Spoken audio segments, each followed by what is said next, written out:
বন্যা হয়, সুনামি হয়, সেরকম করে মানুষের ঢেউ এসে আছড়ে পড়ছে। আবেগে মানুষ ইট নিয়ে ছুটছে, পাথরের গাড়ি নিয়ে আসছে, বালির গাড়ি নিয়ে চলে আসছে। ওখানে টিউবওয়েল দরকার নেই, টিউবওয়েল বসিয়ে দিয়ে যাচ্ছে। ওখানে ইটের আর এত প্রয়োজনই নাই, ইটের গাড়ি এখনো গোটা রাজ্য থেকে, বিভিন্ন জেলা থেকে ইট নিয়ে নামিয়ে দিচ্ছে নিজে নিজে। মানুষ এতটা আবেগ, এতটা তাদের উৎসাহ। তা আমার মনে হয় যে কোনো কিছুই এটাতে বাধা হয়ে উঠতে পারবে না। মুখ্যমন্ত্রীকে চিঠি দিয়ে বলেছিলেন যে এই ব্যক্তি বাবরি মসজিদের ভিত্তি স্থাপন করলে সেখানে দাঙ্গা হতে পারে, আইন শৃঙ্খলার অবনতি হতে পারে। কিন্তু আপনাকে আমি বলছি যে 4 লক্ষ মানুষের উপস্থিতি হয়েছিল, সেখানে একটি কোনো ছোটখাটো ঘটনাও ঘটেনি। আপনি অলরেডি হুমায়ুন ভাই, আপনি অলরেডি সারা সারা পৃথিবীর মুসলিমদের একটা বড় ধরনের অ্যাটেনশন কেড়েছেন। আর বিজেপি চাই যে কোথায় এরকম ধরনের হুমকি, বিজেপির জন্য হুমকি, ধর্মীয় হুমকি, হিন্দুদের জন্য হুমকি কোথাও এরকম তৈরি হোক, বিজেপি পুরো একদম ফোর্স সহকারে সেখানে গিয়ে হাজির হবে এবং সেখানে তাদের একটা অবস্থান ক্রিয়েট করবে, যেটা কাশ্মীরে হয়েছে, যেটা বিভিন্ন জায়গায় হয়েছে। আমরা জানি যে তারা নিজেরাই একটা সিচুয়েশন ক্রিয়েট করে, পরিবেশ ক্রিয়েট করে সেখানে যাবার জন্য আপনার মাধ্যম যেন বা আপনার মাধ্যমে যেন সে ধরনের অবস্থা ক্রিয়েট না হয়। কারণ আপনি জানেন যে আপনার পার্শ্ববর্তী দেশ বাংলাদেশ, এখানে প্রায় 95% মুসলিম রয়েছে। ওখানকার প্রভাব এখানেও অনেক কঠিনভাবে পড়ে। আমরা সেই ধরনের হিন্দু মুসলিম সাংঘর্ষিক একটা পর্যায়ে যাক, এটা কখনোই আমরা চাই না। আপনি মনে করেন কিনা ওই পর্যায়ে কখনো যাবে না, কারণ আপনি যে বলেছেন যে কোনো শক্তি আপনাকে থামাতে পারবে না। এরকম কোনো পর্যায়ে গেলে দায়ভার কে নিবে? আপনি যেটা আশঙ্কা করছেন এটা কোনো মতেই এখানে সম্প্রীতি নষ্ট হবে না। বা বাংলার মুখ্যমন্ত্রী মমতা ব্যানার্জি না থাকলে বাংলার সব মানুষকে খাওয়া দাওয়া বন্ধ হয়ে যাবে, তাদের সম্প্রীতি নষ্ট হয়ে যাবে বা আইন শৃঙ্খলা ভেঙে পড়বে, এটা ভাবার কোনো কারণ নেই। কারণ ভারতবর্ষে কিন্তু কিন্তু কিন্তু একটা অবজারভেশন ইতিমধ্যে কোর্ট থেকে এসছে। কোর্ট কিন্তু কোর্ট এত কিছুর পরে আপনাদের কোর্ট কিন্তু আইন শৃঙ্খলা রক্ষার ব্যাপারে, আইন শৃঙ্খলার ব্যাপারে সবচেয়ে বেশি কনসার্ন, এবং তারা বলেছে আইন শৃঙ্খলা রক্ষার দিকে সবচেয়ে বেশি নজর দেওয়ার জন্য এরকম একটা ডিরেক্টিভস অলরেডি দিয়েছে কোর্ট থেকে।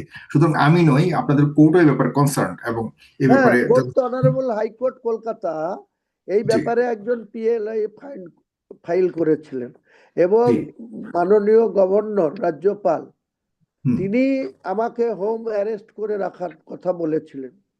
মুখ্যমন্ত্রীকে চিঠি দিয়ে বলেছিলেন যে এই ব্যক্তি বাবরি মসজিদের ভিত্তি স্থাপন করলে সেখানে দাঙ্গা হতে পারে, আইন শৃঙ্খলার অবনতি হতে পারে। এটা হাইকোর্টের অবজারভেশন, তিনারা বলেছেন।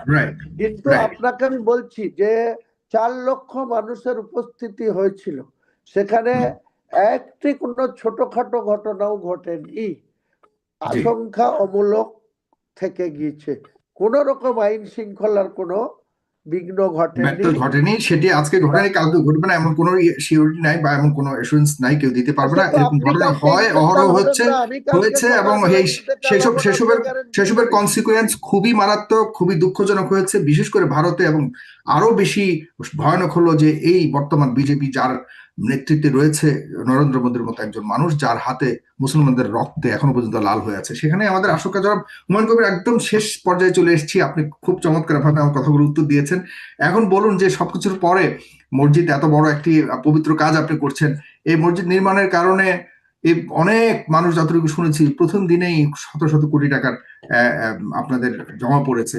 কত টাকা এ পর্যন্ত হয়েছে বা আর প্রয়োজন আছে কিনা, কত বড় পরিকল্পনা আপনাদের সে আগের বাবরি মসজিদের ওখানে শুধু একটি মসজিদ না, মসজিদ যেমন নির্মাণ হবে পাশাপাশি একটা ইসলামিক 500 বেডের হসপিটাল হবে, একটি মেডিকেল 100 সিটের একটি মেডিকেল কলেজ স্থাপন হবে, একটি ইউনিভার্সিটি হবে, একটি হোটেল কাম রেস্তোরাঁ হবে, একটি পার্ক হবে, একটি হেলিপ্যাড হবে। টোটাল 25 থেকে 30 বিঘি জায়গার মধ্যে এতগুলি প্রজেক্টে আমার মোটামুটি বাজেট 300 থেকে 350 কোটি টাকা। আমার আশা অন্ততপক্ষে এই টাকার কোনো সমস্যা হবে না। দুদিনে এখানে প্রায় 1 কোটি টাকার মেটেরিয়ালস পাওয়া গেছে, রড, সিমেন্ট, ইট, বালি, পাথর এসব পাওয়া গেছে। আর নগদ অর্থ আজকে দুপুর 12টা অবধি ব্যাংকের অ্যাকাউন্টে ঢুকেছে 2,71,00,000 সামথিং। আর ক্যাশ পাওয়া গিয়েছে দুদিনে 6 থেকে 8। আজকে 9 তারিখের যে টাকা সেটা কাউন্ট হয়নি। 6 থেকে 8 তারিখে সন্ধ্যা 7টা অবধি যে কাউন্ট হয়েছে তাতে 65,67,500 টাকা মতো নগদে পাওয়া গিয়েছে, যেখানে দান বক্সে মানুষ দান করেছে। তাহলে অন অ্যাকাউন্ট বেলা 12টা পর্যন্ত। এরপরে সন্ধ্যাবেলায় আমি আর তথ্য নিইনি, কালকে আবার তথ্য নেব। সেখানে 2,71,00,000 সামথিং, আর এখানে 65,67,500 এটা নগদে। আজকের কালেকশন লোকে এখনো উন্মাদনা, এত আবেগে মানুষ ইট নিয়ে ছুটছে, পাথরের গাড়ি নিয়ে আসছে, বালির গাড়ি নিয়ে চলে আসছে। ওখানে টিউবওয়েল দরকার নেই, টিউবওয়েল বসিয়ে দিয়ে যাচ্ছে।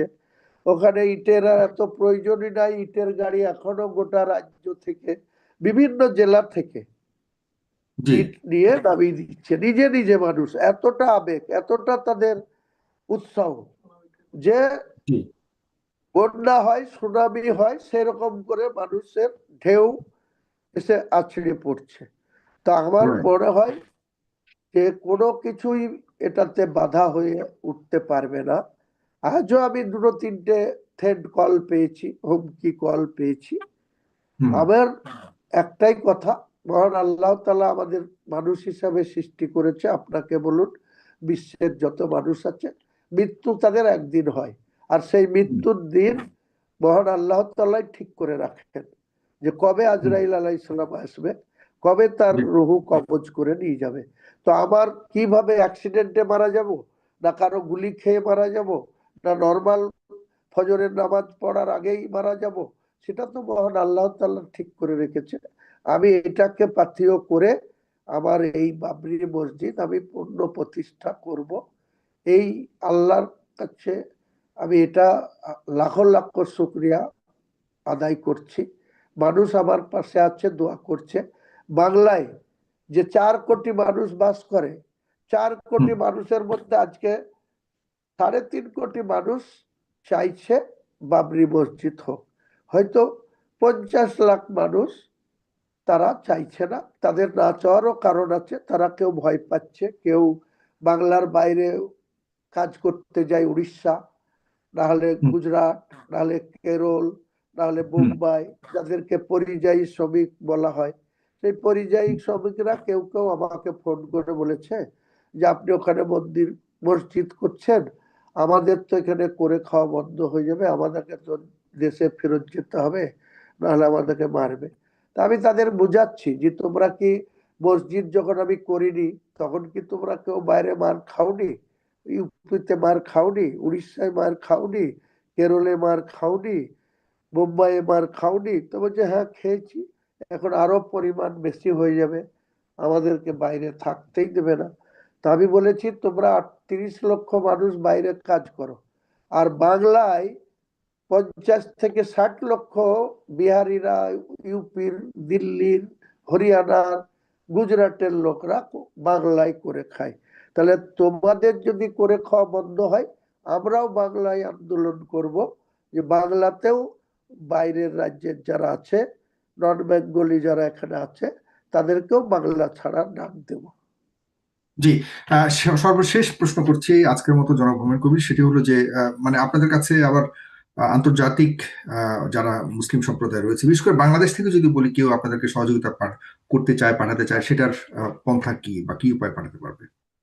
দেখুন, আমাদের যে অ্যাকাউন্টটা লঞ্চ করেছি 29/11/2025, সেই এসবিআই অ্যাকাউন্ট বহরমপুর ব্রাঞ্চে, সেই অ্যাকাউন্টে নর্মাল কোর্সে টাকা পার ডে 20 লাখ টাকা করে ঢোকার লিমিট করা আছে। এই লিমিটটা উঠে যাবে 2-1 দিনের মধ্যে। এবং যেটি আদার কান্ট্রি থেকে, আমাকে সৌদি আরব থেকেও কিছু ফোন এসছে, কাতার থেকেও কিছু ফোন এসছে, আপনাদের বাংলাদেশ থেকেও কিছু ব্যক্তি আমার কাছে এবং আমার কিছু জানাশোনা ব্যক্তির কাছে ফোন করেছে, ইচ্ছা প্রকাশ করেছে যে আমরা টাকা দিতে চাই বাবরি মসজিদে, কিভাবে পাঠাবো।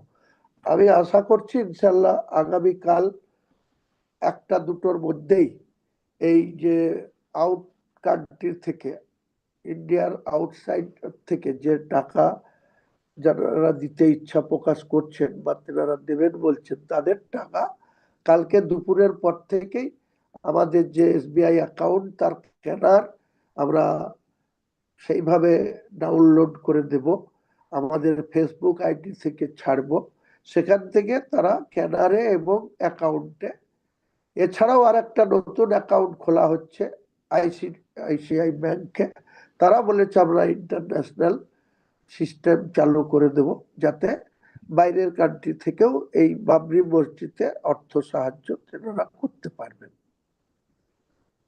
জি, তার মানে কালকে নাগাদ আপনি এটি শিওর করতে পারবেন যে ইন্টারন্যাশনালি কিভাবে আপনাদের অ্যাকাউন্টে টাকা পড়ে। জি, আপনি দয়া করে আমার কাছে পারলে বিস্তারিত পাঠাবেন, আমরা বাংলাদেশ থেকে অনেকেই আগ্রহ প্রকাশ করেছি, তাদের কাছে আমরা পৌঁছে দিতে সহায়তা করবো। জনাব হুমায়ুন কবির, আপনাকে অনেক ধন্যবাদ আমাকে এবং ফেস দ্য পিপলের দর্শক যারা রয়েছেন বাংলাদেশের, যারা আপনাদের আপনাকেও আমার পক্ষ থেকে অনেক সালাম আদাব জানাই, শ্রদ্ধা জানাই, অনেক ধন্যবাদ। ভালো থাকবেন, সুস্থ থাকবেন। জি, আসসালামু আলাইকুম।